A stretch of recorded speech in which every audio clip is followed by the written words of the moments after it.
Hi hello. ദേ ഈ കാണുന്ന പയർ ദിവസവും തലയിൽ തട്ടിയിട്ട് നടക്കാൻ ബുദ്ധിമുട്ടായതുകൊണ്ട് ഇന്നത് മുഴുവൻ പറിച്ചെടുക്കണം എന്ന് ഞാൻ വിചാരിച്ചിട്ടുണ്ടായിരുന്നേ. അങ്ങനെ രാവിലെ പിന്നെ പയർ പറിച്ച് കഴിഞ്ഞ് തോരന് വെക്കാമല്ലോ. പയർ പറിക്കാനുള്ള ഉദ്യമത്തിലേക്ക് ഞാൻ കടന്നിരിക്കുകയാണ്. കുറേ ഉണ്ട് പറിച്ചെടുക്കാൻ വേണ്ടിയിട്ട്. പിന്നെ പകുതിയിലധികം ചാഴി കുത്തുന്നുണ്ട്. ഇനിയുണ്ട് അതിൽ പറിച്ചെടുക്കാൻ വേണ്ടിയിട്ട്. ഇപ്പോൾ ആവശ്യത്തിന് മാത്രമേ എടുത്തിട്ടുള്ളൂ. പിന്നെ തേങ്ങ പറിച്ചിട്ടുണ്ടായിരുന്നു.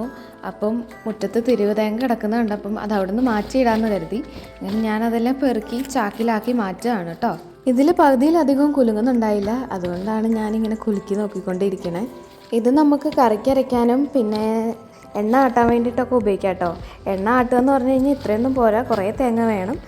ഇത് നമ്മുടെ പെരുംജീരകത്തിൻ്റെ ചെടിയാണ് കേട്ടോ. ഇതിനെപ്പറ്റി ഞാൻ മുന്നേ വീഡിയോ ചെയ്തിട്ടുണ്ടായിരുന്നു. ഇതിപ്പോൾ കായയായി തുടങ്ങിയിട്ടുണ്ട്. കുറച്ച് കക്കരിത്തൈ നട്ടിട്ടുണ്ടായിരുന്നു. ഞാൻ നോക്കിയപ്പം അതിനൊക്കെ വള്ളി വീശി തുടങ്ങി. അങ്ങനെ അത് കെട്ടിക്കൊടുക്കാമെന്ന് വിചാരിച്ചു. പിന്നീട് നോക്കുമ്പോഴാണ് അതിലൊക്കെ പൂവിട്ട് തുടങ്ങിയിട്ടുണ്ട് കേട്ടോ. ഒന്നും രണ്ടും പൂവൊക്കെ അവിടെ ഇവിടെ ആയിട്ടൊക്കെ കണ്ടിട്ടുണ്ട്. പിന്നെ മുറ്റത്ത് നിൽക്കുന്ന റോസയാണ്, നിറച്ച് മുട്ടായി നിൽക്കുകയാണ് കേട്ടോ. തൈ കാണുന്നതാണ് അതിൻ്റെ പൂവ്. നല്ല ഭംഗിയില്ലേ കാണാൻ. അപ്പോൾ ഇന്നത്തെ എൻ്റെ വീഡിയോ ഇത്രയൊക്കെ ഉള്ളൂ കേട്ടോ. ഇഷ്ടപ്പെട്ട like and subscribe. Thank you.